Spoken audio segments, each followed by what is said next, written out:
ಎಲ್ಲರಿಗೂ ನಮಸ್ಕಾರ. Amitha's kitchen and life ಸ್ಟೈಲ್ಗೆ ಸ್ವಾಗತ. ಸ್ನೇಹಿತರೆ, ನೋಡಿಲಿ 1.5 ಪಾವಿನಷ್ಟು ಅಕ್ಕಿಯನ್ನು ಒಂದು 5 ಗಂಟೆ ನೆನೆ ಹಾಕಿ ಚೆನ್ನಾಗಿ ವಾಶ್ ಮಾಡಿ ಇಟ್ಕೊಂಡಿದ್ದೇನೆ. ಒಂದು 4-5 ಸಲ ವಾಶ್ ಮಾಡಿದ್ದೇನೆ. ಇದರ ತಿಳಿ ನೀರು ಬರಬೇಕು, ಆ ತನಕ ನಾವು ಇದನ್ನು ವಾಶ್ ಮಾಡಬೇಕು. ಹಾಗೆ ನೋಡಿ, ಈ ಕಪ್ಪಲ್ಲಿ 1.5 ಕಪ್ಪಿನಷ್ಟು ಬೆಳ್ತಿಗೆ ಅಕ್ಕಿ ತಗೊಂಡಿದ್ದೇನೆ.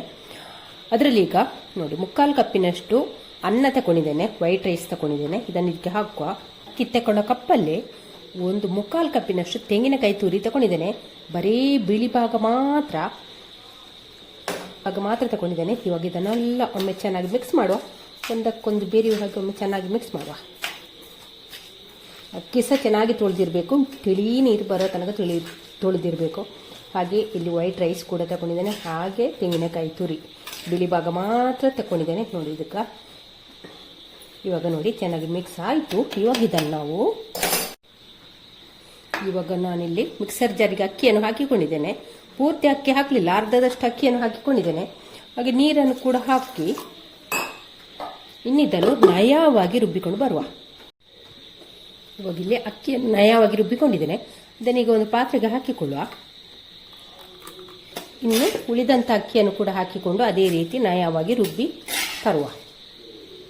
ಇವಾಗ ಇದಕ್ಕೆ ರುಚಿಗಾಗುವಷ್ಟು ಕಲ್ಲುಪ್ಪನ್ನು ಕೂಡ ಸೇರಿಸ್ತಾ ಇದ್ದೇನೆ. ನೀರು ಕೂಡ ಹಾಕಿ ನಯವಾಗಿ ಮೊದಲು ಯಾವ ರೀತಿ ರುಬ್ಬಿದ್ದೇವೆ ಅದೇ ರೀತಿ ಇದನ್ನು ಕೂಡ ರುಬ್ಬಿಕೊಂಡು ಬರುವ. ಇವಾಗ ಇಲ್ಲಿ 2ನೇ ಸಲ ರುಬ್ಬಿದ್ದನ್ನು ಕೂಡ ಹಿಟ್ಟನ್ನು ಪಾತ್ರೆಗೆ ಹಾಕ್ತಾ ಇದ್ದೇನೆ. ಈಗ ಇಲ್ಲಿ ಮಿಕ್ಸರ್ ಜಾರ್ ತೊಳೆದಂಥ ಸ್ವಲ್ಪ 2 ಟೇಬಲ್ ಸ್ಪೂನ್ ಅಷ್ಟು ನೀರನ್ನು ಇದಕ್ಕೆ ಹಾಕ್ತಾ ಇದ್ದೇನೆ. ಈಗ ಇದಕ್ಕೆ 1 ಸ್ಪೂನ್ನಷ್ಟು ಸಕ್ಕರೆಯನ್ನು ಹಾಕ್ತಾ ಇದ್ದೇನೆ. ಇವಾಗ ಎಲ್ಲವನ್ನು ಕೂಡ ಒಮ್ಮೆ ಚೆನ್ನಾಗಿ ಮಿಕ್ಸ್ ಮಾಡುವ. ಚೆನ್ನಾಗಿ ಒಮ್ಮೆ ಕೈ ಹಾಕಿ ಒಮ್ಮೆ ಚೆನ್ನಾಗಿ ಮಿಕ್ಸ್ ಮಾಡಿದ್ರೆ ಆಯಿತು. ಒಂದು 2 ನಿಮಿಷ ಆದರೂ ಇದನ್ನು ಚೆನ್ನಾಗಿ ಮಿಕ್ಸ್ ಮಾಡಬೇಕು. ಸಕ್ಕರೆ ಎಲ್ಲ ಕರಗಬೇಕು, ಆ ರೀತಿ ಒಮ್ಮೆ ಚೆನ್ನಾಗಿ ಮಿಕ್ಸ್ ಮಾಡುವ. ನೋಡಿ, ಅಕ್ಕಿಯನ್ನೆಲ್ಲ ಚೆನ್ನಾಗಿ ಕಲಸಿಕೊಂಡಾಯಿತು. ಒಂದು 2 ನಿಮಿಷ ಕೈ ಹಾಕಿ ಚೆನ್ನಾಗಿ ಮಿಕ್ಸ್ ಮಾಡಿದ್ದೇನೆ. ಇವಾಗ ಇದಕ್ಕೊಂದು ಪೇಪರ್ ಇಡ್ತೇನೆ. ಪೇಪರ್ ಇಟ್ಟು ಒಂದು ತಟ್ಟೆ ಇಟ್ಟು ಇನ್ನು ಇದನ್ನು ಒಂದು 8 ಗಂಟೆಗಳ ತನಕ ಇದನ್ನು ಹುದುಗಲಿಕ್ಕೆ ಬಿಡುವ. ಇವಾಗ ನೋಡುವ ಹಿಟ್ಟು ಯಾವ ರೀತಿ ಬಂದಿದೆ ಅಂತ. ನಿನ್ನೆ ಹಿಟ್ಟು ರುಬ್ಬಿಟ್ಟದ್ದು. ಇವತ್ತು ಬೆಳಿಗ್ಗೆ 7 ಗಂಟೆಗೆ ನೋಡಿ ಹಿಟ್ಟು ಚೆನ್ನಾಗಿ ಉಬ್ಬಿ ಬಂದಿದೆ. ನೋಡಿ, ಈ ರೀತಿ ಬಂದಿದೆ ನೋಡಿ. ಇವಾಗ ಇದಕ್ಕೆ ನಾವು ಉಪ್ಪು, ಸಕ್ಕರೆ ಎಲ್ಲವನ್ನು ಹಾಕಿ ಕಲಸಿಟ್ಟಿದ್ದೇವೆ. ಅದ ಕಾರಣ ಹಿಟ್ಟನ್ನು ಪುನಃ ನಾವು ಉಪ್ಪು ಹಾಕಿ ಕಲಸೋದು, ಏನು ಹಿಟ್ಟನ್ನು ಕಲಸೋದು ಬೇಡ. ಒಂದೇ ಸೈಡಿಂದ ತೆಗೆದು ಹಾಕಿದ್ರೆ ಆಯಿತು. ಇವಾಗ ಇಲ್ಲಿ ದೋಸೆಗೊಂದು ಚಟ್ನಿ ಮಾಡುವ. ಒಂದು ಸ್ಟೀಲ್ ಕಡಾಯಿಯನ್ನು ಸ್ಟವ್ ಮೇಲೆ ಇಟ್ಟಿದ್ದೇನೆ. ಅದಕ್ಕೆ ಈಗ ಕೊಬ್ಬರಿ ಎಣ್ಣೆಯನ್ನು ಹಾಕ್ತಿದ್ದೇನೆ. 1 ಟೀ ಸ್ಪೂನ್ನಷ್ಟು ಕೊಬ್ಬರಿ ಎಣ್ಣೆಯನ್ನು ಹಾಕಿಕೊಳ್ಳುವ. ಇವಾಗ ಇದಕ್ಕೊಂದು 5 ಎಸಳು ಬೆಳ್ಳುಳ್ಳಿಯನ್ನು ಸಿಪ್ಪೆ ತೆಗೆದು ಈಗ ಚಿಕ್ಕ ಕಟ್ ಮಾಡಿಕೊಂಡಿದ್ದೇನೆ, ಅದನ್ನು ಈಗ ಹಾಕ್ತಾ ಇದ್ದೇನೆ.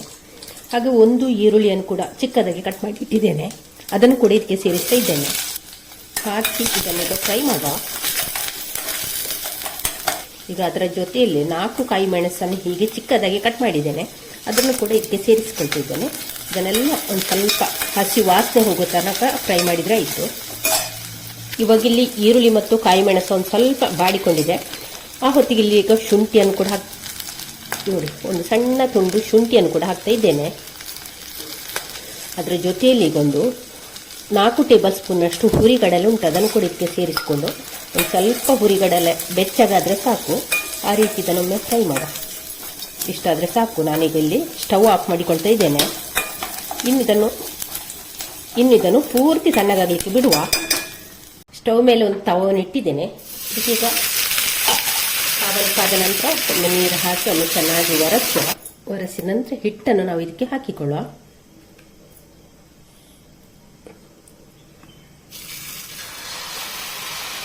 ಹಾಕಿ ಒಂದು ಸ್ವಲ್ಪ ಅಗಲ ಮಾಡಿದರೆ ಆಯಿತು.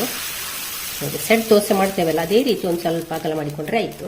ನಾವೀಗ ಇದನ್ನು ಮುಚ್ಚಳ ಮುಚ್ಚಿ ಬೇಯಿಸಿಕೊಳ್ಳೋದು ಬೇಡ, ಓಪನ್ ಏರ್ ಬಿಡುವ. ನೋಡಿ ಎಷ್ಟು ಚೆನ್ನಾಗಿ ಕಣ್ಣು ಬಿದ್ದಿದೆ ಅಂತ. ನಿಮ್ಮಲ್ಲಿ ಪೂಜೆ ಮಾಡುವಾಗ ಉಳಿದಿರುವಂಥ ತೆಂಗಿನಕಾಯಿ ಅಥವಾ ಎಳ್ನೀರು, ಬಲ್ತಿದ್ದ ಎಳ್ನೀರು ಕುಡಿದು ಬಣ್ಣಂಗಾಯಿ ಅಂತ ಹೇಳ್ತೇವಲ್ಲ, ಅದನ್ನು ಕೂಡ ಉಪಯೋಗಿಸಿಕೊಂಡು ಈ ರೀತಿ ಮಾಡ್ಬೋದು, ವೇಸ್ಟ್ ಮಾಡುವ ಬದಲು. ಹಾಗೆ ಮೇಲಿನ ಒಂದು ಸ್ವಲ್ಪ ಎಣ್ಣೆ ಏನನ್ನು ಕೂಡ ಹಾಕಿಕೊಳ್ಬೋದು.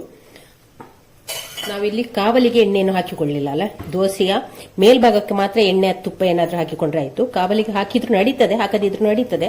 ನೋಡಿ, ಹಾಗೆ ಎದ್ದು ಬರೋದಿಲ್ಲ ಅಂತಲೂ ಏನು ಸಮಸ್ಯೆ ಇಲ್ಲ. ಇವಾಗ ಇದನ್ನು ಮಗುಚಿ ಹಾಕಿಕೊಳ್ಳ. ನೋಡಿ ಕಲ್ಲರು ಕೂಡ ನೋಡಿ ಎಷ್ಟು ಚೆನ್ನಾಗಿ ಬಂದಿದೆ ನೋಡಿ ಕಲ್ಲರು. ಎರಡು ಸೈಡ್ ಕೂಡ ಫ್ರೈ ಮಾಡಿಕೊಂಡ್ರೆ ಆಯಿತು. ನೋಡಿ ಎಷ್ಟು ಚೆನ್ನಾಗಿ ಬಂದಿದೆ ಅಲ್ವಾ, ನಿಮಗೆ ನೋಡುವಾಗಲೇ ಅಂದಾಜು ಆಗ್ಬೋದು. ನೀವು ಕೂಡ ಒಂದ್ಸಲ ಟ್ರೈ ಮಾಡಿ ಇದೇ ರೀತಿ ಎಲ್ಲ ದೋಸೆಯನ್ನು ಕೂಡ ಮಾಡಿಕೊಂಡ್ರೆ ಆಯಿತು. ಇವಾಗ ಇಲ್ಲಿ ನಾವು ಫ್ರೈ ಮಾಡಿ ಇಟ್ಟುಕೊಂಡಂಥ ಚಟ್ನಿಯ ಮಸಾಲೆ ಎಲ್ಲ ತಣ್ಣಗಾಗಿದೆ. ಇವಾಗ ಇದನ್ನೊಂದು ಮಿಕ್ಸರ್ ಜಾರಿಗೆ ಹಾಕಿಕೊಳ್ಳುವ. ಇದಕ್ಕೆ ರುಚಿಗಾಗುವಷ್ಟು ಕಲ್ಲುಪ್ಪನ್ನು ಕೂಡ ಸೇರಿಸ್ತಾ ಇದ್ದೇನೆ. ಹುಳಿ ಹಾಗೆ ಒಂದು 4 ಟೇಬಲ್ ಸ್ಪೂನ್ ಅಷ್ಟು ತೆಂಗಿನಕಾಯಿ ತುರಿಯನ್ನು ಕೂಡ ಸೇರಿಸ್ತಾ ಇದ್ದೇನೆ. ಹುರಿಗಡಲೆ ಎಷ್ಟು ತಗೊಂಡಿದ್ದೇವಲ್ಲ, ಹುರಿಗಡಲೆಗಿಂತ ಒಂದು ಸ್ವಲ್ಪ ಕಡಿಮೆ. ಇಲ್ಲಿ ಹುರಿಗಡಲೆ ಜಾಸ್ತಿ, ತೆಂಗಿನಕಾಯಿ ಕಡಿಮೆ. ಪುದೀನ ಕೂಡ ತಗೊಂಡಿದ್ದೇನೆ. ಪುದೀನ ಇದ್ರ ಜೊತೆಯಲ್ಲಿ ಹಾಕಿ ರುಬ್ಬುದು ಬೇಡ. ಕೊತ್ತಂಬರಿ ಸೊಪ್ಪು ಕೂಡ ತಗೊಳ್ಬಹುದು. ಅದನ್ನು ನೀವು ಕೊನೆಗೆ ಹಾಕಿ ಚಟ್ನಿ ರುಬ್ಬಿದ ನಂತರ, ಇದನ್ನೆಲ್ಲ ರುಬ್ಬಿದ ನಂತರ ಕೊನೆಗೆ ಹಾಕಿ ಒಂದು 2 ರೌಂಡ್ ತಂದ್ರೆ ಸಾಕು. ಕೊತ್ತಂಬರಿ ಸೊಪ್ಪಾಗ್ಲಿ ಪುದೀನ ಸೊಪ್ಪಾಗ್ಲಿ. ಇವಾಗ ಇದಕ್ಕೆ ನೀರು ಹಾಕಿಕೊಳ್ಳುವ. ನಯವಾಗಿ ಇದನ್ನು ರುಬ್ಬಿಕೊಂಡು ಬರುವ. ಈಗ ಇಲ್ಲಿ ಇವಾಗ ಚಟ್ನಿಯನ್ನು ಕೂಡ ನಯವಾಗಿ ರುಬ್ಬಿಕೊಂಡಿದ್ದೇನೆ. ಕೊನೆಯ ಹೊತ್ತಿಗೆ ನಾವು ಪುದೀನ ಸೊಪ್ಪಿರಲಿ ಕೊತ್ತಂಬರಿ ಸೊಪ್ಪನ್ನು ಹಾಕಿಕೊಂಡು 2 ರೌಂಡ್ ತಂದ್ರೆ ಸಾಕು. ಇವಾಗ ಇದನ್ನೆಲ್ಲ ಒಂದು ಬೌಲಿಗೆ ಟ್ರಾನ್ಸ್ಫರ್ ಮಾಡುವ. ಈಗ ಇದಕ್ಕೆ ಒಂದು ಸ್ವಲ್ಪ ಮಿಕ್ಸರ್ ಜಾರ್ ತೊಳೆದಂತ ನೀರನ್ನು ಕೂಡ ಸೇರಿಸ್ತಾ ಇದ್ದೇನೆ. ಇವಾಗ ನಮ್ಮ ಈರುಳ್ಳಿ ಚಟ್ನಿ ಕೂಡ ರೆಡಿ ಆಯಿತು ನೋಡಿ. ಇದಕ್ಕೆ ಒಗ್ಗರಣೆ ಮಾಡಬೇಕು ಅಂತ ಏನಿಲ್ಲ. ಇದಕ್ಕೆ ಒಗ್ಗರಣೆ ಮಾಡುವ ಅವಶ್ಯಕತೆ ಇಲ್ಲ.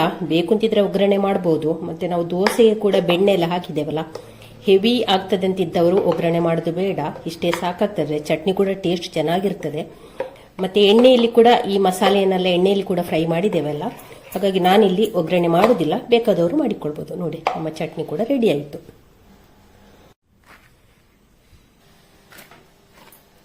ನೋಡಿ ನಮ್ಮ ಕಾಟನ್ ದೋಸೆ ನೋಡಿ ರೆಡಿ ಆಗಿದೆ. ಎಷ್ಟು ಸಾಫ್ಟ್ ಆಗಿ ಬಂದಿದೆ ನೋಡಿ.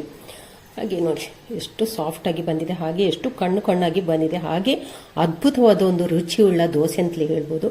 ನೀವು ಕೂಡ ಒಂದ್ಸಲ ಟ್ರೈ ಮಾಡಿ. ಹಾಗೆ ವಿಡಿಯೋ ಇಷ್ಟ ಆದರೆ ಲೈಕ್ ಶೇರ್ ಕಮೆಂಟ್ ಮಾಡಿ. ನೋಡಿ ತನಕ ಕೂಡ ಇದು ಏನಾಗುದಿಲ್ಲ, ಅಷ್ಟು ಮೆತ್ತಗೆ ಇರ್ತದೆ. ಒಂಥರ ಕಾಟನ್ ರೀತಿ ಆಗ್ತದೆ ನನಗೆ ಮುಟ್ಟುವಾಗ. ನೋಡಿ ಅಷ್ಟು ಸಾಫ್ಟ್ ಆಗಿದೆ. ನೀವು ಕೂಡ ಒಂದ್ಸಲ ಟ್ರೈ ಮಾಡ್ತೀರಲ್ಲ. ಹಾಗೆ ಅದ್ಭುತವಾದಂಥ ಒಂದು ದೋಸೆ ಕೂಡ. ನಾಳೆ ಹೊಸ ಬ್ಲಾಗ್ ಅಥವಾ ರೆಸಿಪಿಯೊಂದಿಗೆ ಸಿಗೋಣ. ಅದಕ್ಕೆ take care. Bye bye. Thank you ಸ್ನೇಹಿತರೆ.